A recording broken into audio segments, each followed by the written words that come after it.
Hello friends, welcome to my YouTube channel Atharva GS.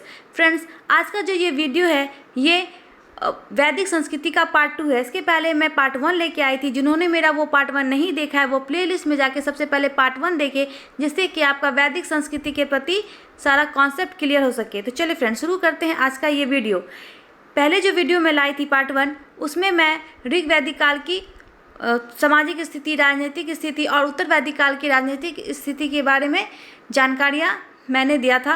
और आज जो है हम पढ़ेंगे उत्तर वैदिक काल की सामाजिक स्थिति, उसकी आर्थिक स्थिति कैसी थी, इसके बारे में जानकारियाँ हासिल करेंगे। तो चलिए फ्रेंड्स, बिना देर किए शुरू करते हैं आज का ये वीडियो। पहला जो पॉइंट है वो है इस काल में वर्ण जन पर आधारित हो गया। ठीक है, वर्ण किस पे आधारित हो गया? तो जन पे। लेकिन ऋग वैदिक काल में वर्ण जो था वो जन पे ना आधारित होके कर्ण पे आधारित था। श्रम विभाजन स्पष्ट हो गया, यानी कि जो लोहार है वो लोहार का ही काम करेगा, जो सोनार है वो सोनार का ही काम करेगा, वो काम बदल नहीं सकता है। जाति परिवर्तन मुश्किल हो गया।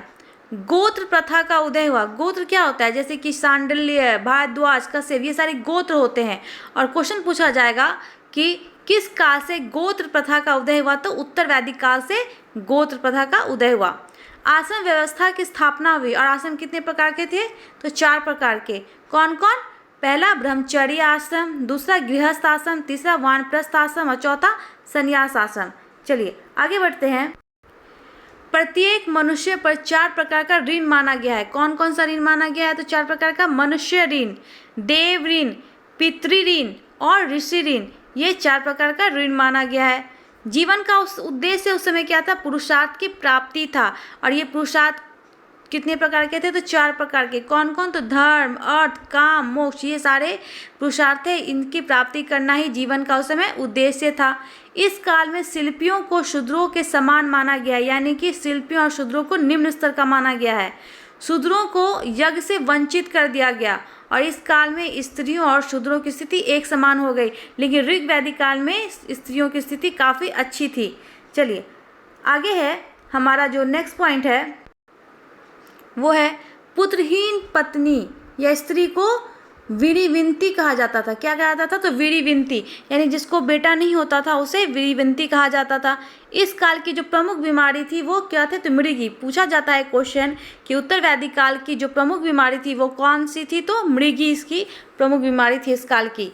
अब बात करते हैं ऋग वैदिक काल की आर्थिक स्थिति के बारे में। तो मुख्य पेशा क्या था? तो पशुपालन था, बाद में कृषि हो जाता है। आर्यों के 2 मुख्य पशु कौन कौन से थे? तो पहला घोड़ा और बाद में दूसरा पशु गाय।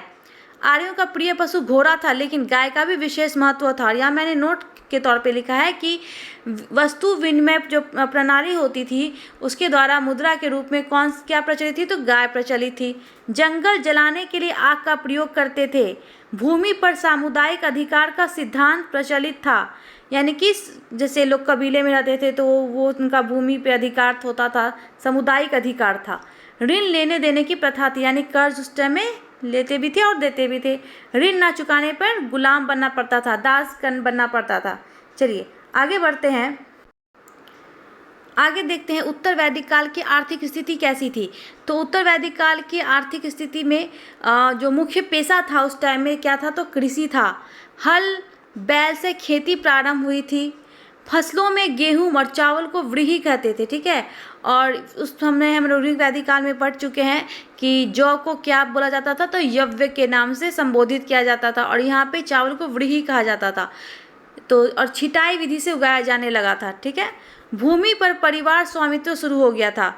तभी कबीले का सामुदायिक था वहाँ पे भूमि पे। और अभी क्या हो गया? तो परिवार स्वामित्व शुरू हो गया, परंतु भूमि को खरीदने, बेचने या दान में देने की प्रथा भी शुरू नहीं हुई थी। कोई ना खरीद सकता था, ना बेच सकता था और ना दान में दे सकता था।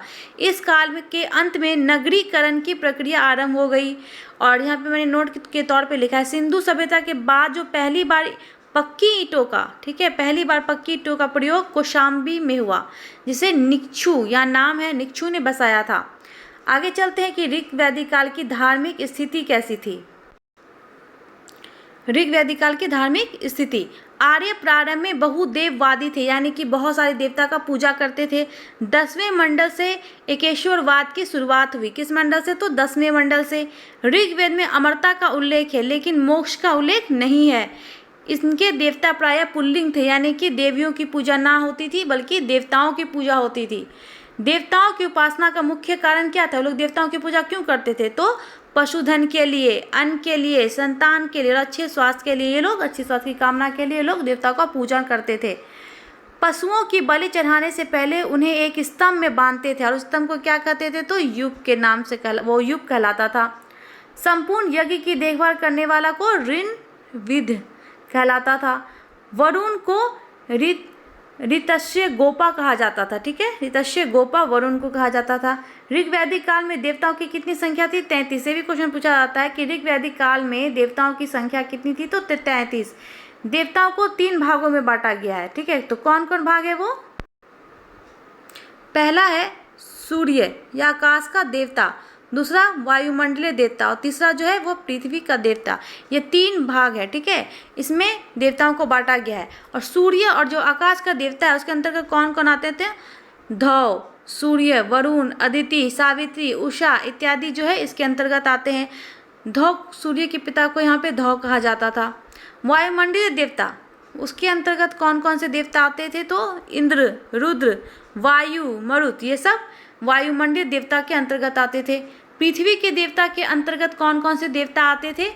पृथ्वी, अग्नि, सोम, बृहस्पति, अरण्यानी। ठीक है, आगे चलते वरुण के बारे में। नदियों के बहने का कारण, ब्रह्मांड का सम्राट, जल पर आधिपत्य रखने वाला, इन सबको वरुण देवता कहा जाता है। ठीक है,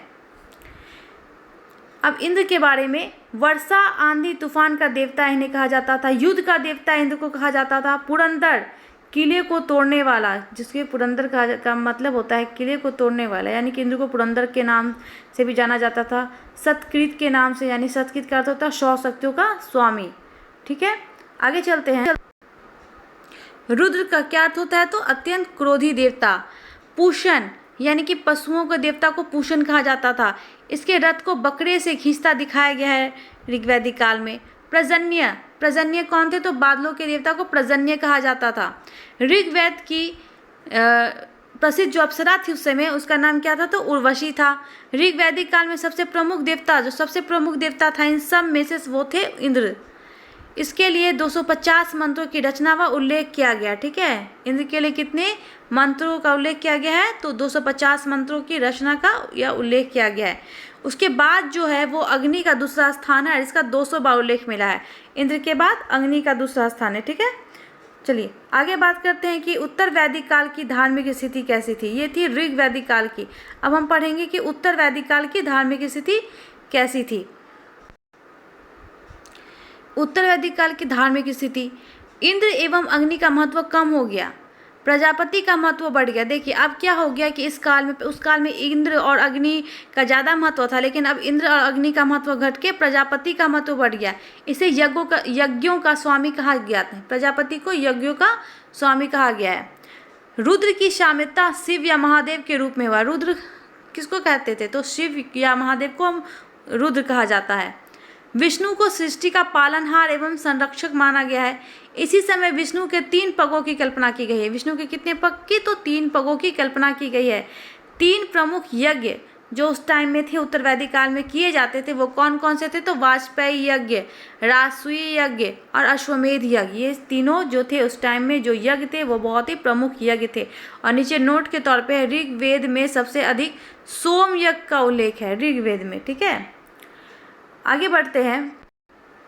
आगे का जो पॉइंट है, व्यर्थ के खर्चों, कर्म कांडों एवं पशु बलि का विरोध हुआ।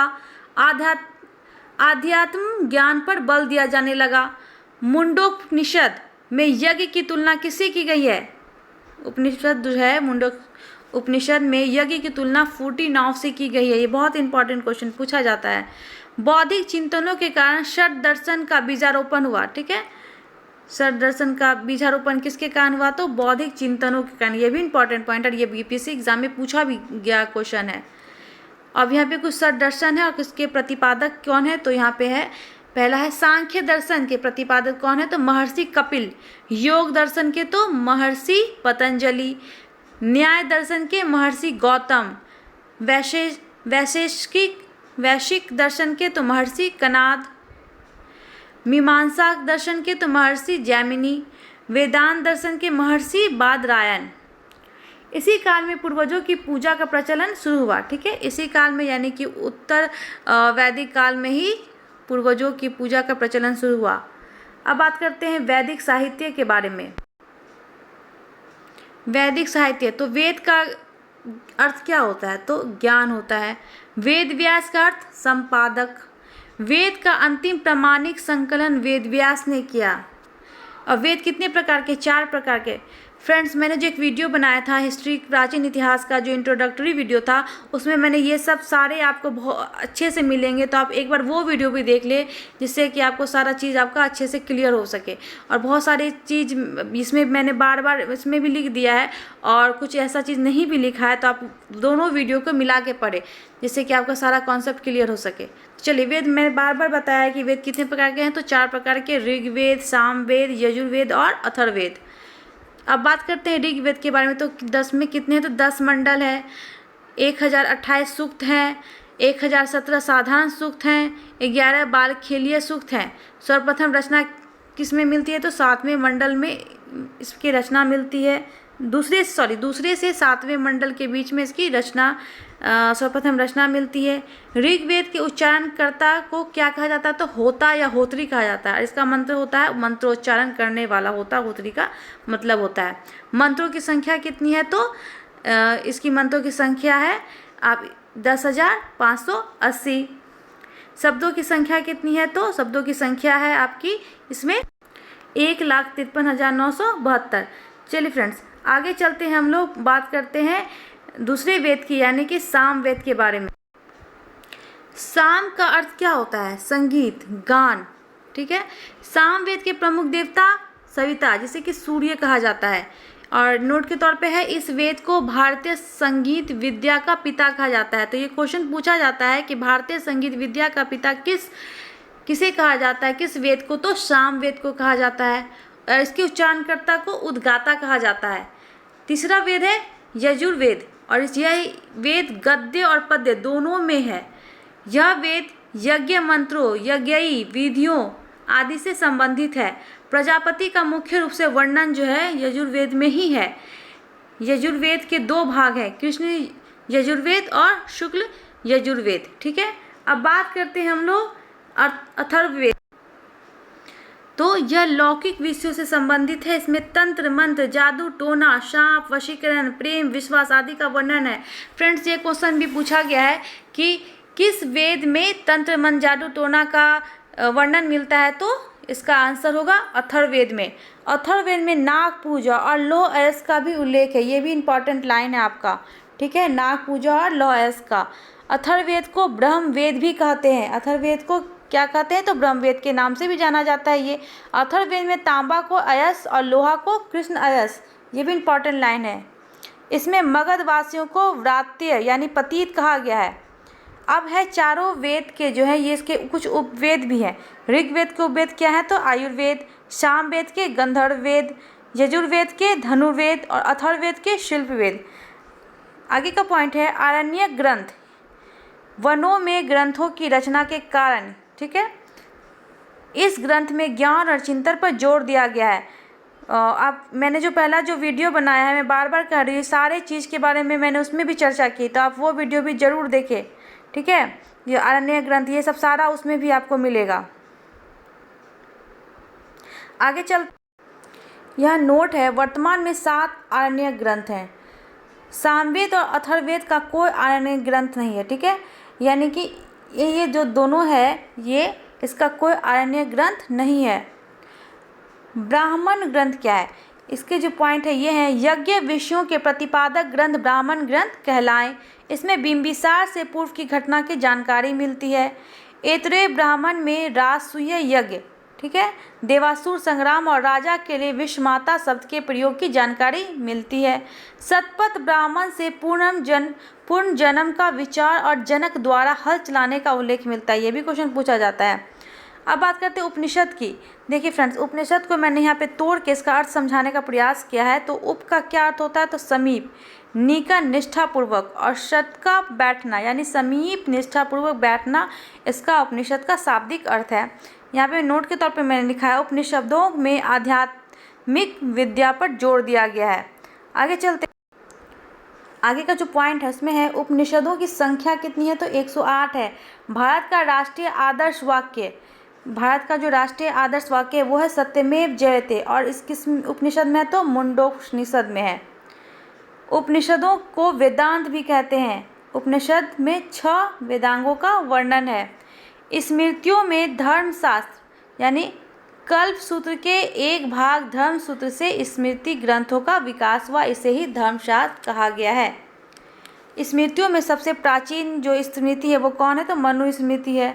इसे शुंग काल, मनुस्मृति में 8 प्रकार के विवाह का वर्णन भी किया गया है। अब कुछ फ्रेंड्स यहाँ पे मैंने पॉइंट्स के तौर पे लिखे हैं जो इस चैप्टर में बहुत इंपॉर्टेंट पॉइंट्स थे, तो उसको मैंने इसमें लिख दिया है। तो वो आप इसको भी देखें जिससे कि आप इसके बारे में भी आपको जानकारियाँ मिल सकी। ये जो पॉइंट है वो है, पहला पॉइंट है ऋण लेने देने की प्रथा थी। सूदखोरों को कुसीदीन या वेकनाट कहा गया है। सूदखोरों को क्या कहा गया है, तो कुसीदीन या वेकनाट। ऋग्वेद में सबसे अधिक बार जन यानी कि जन शब्द कितना बार आया है, तो 275 बार प्रयोग किया गया है। सबसे कम राज्य, गंगा एवं शुद्ध शब्द का प्रयोग हुआ है, कितना बार, तो 1 बार उल्लेख हुआ है। अथर्ववेद में राजा परीक्षित को मृत्यु का देवता कहा गया। ये भी इंपॉर्टेंट क्वेश्चन है कि किस वेद में राजा परीक्षित को मृत्यु का देवता कहा गया, तो अथर्ववेद में। या फिर अथर्ववेद में राजा परीक्षित को किसका देवता कहा गया है, तो मृत्यु का देवता। या क्वेश्चन इस प्रकार से ही पूछा जाता है कि अथर्ववेद में मृत्यु का देवता किस राजा को कहा गया है, तो राजा परीक्षित को कहा गया है। ऋग्वेद में नमक एवं मछली का उल्लेख नहीं मिलता है। ऋग्वेद में समुद्र के लिए अपार जलराशि का प्रयोग हुआ है। इंद्र ने पनी नामक दस्यु का पता लगाने के लिए सारम नामक कुतिया पाला था। ये सारे जो हैं इन्हें इंपॉर्टेंट पॉइंट्स है जो मैंने देखा, मुझे लगा कि लिख देना चाहिए, तो मैंने पॉइंट्स के तौर पे से आपको बताया है। तो ये जितने भी थे ये वैदिक संस्कृति के बारे में मैंने आपको जानकारियाँ दी। फ्रेंड्स, अगर आप मेरा पुराना जो वीडियो है वो प्राचीन इतिहास के बारे में, दोनों को मिला के पढ़िए, तो आपको दोनों से मिला के पढ़ने से आपको अच्छी जानकारियाँ हासिल हो जाएगी, और इस चैप्टर से जितने भी आने वाले सवाल होंगे आपके एक भी क्वेश्चन नहीं छूटेंगे। तो फ्रेंड्स चलिए मिलते हैं अगले वीडियो में। तब तक के लिए अगर आपको वीडियो अच्छा लगे तो इसे लाइक करें, शेयर करें, कमेंट भी करें, और जिन्होंने मेरा चैनल अब तक सब्सक्राइब नहीं किया तो प्लीज़ सबसे पहले चैनल सब्सक्राइब करें और बेल आइकन भी दबाना ना भूलें। चलिए फ्रेंड्स मिलते हैं अगले वीडियो में, तब तक के लिए बहुत बहुत धन्यवाद।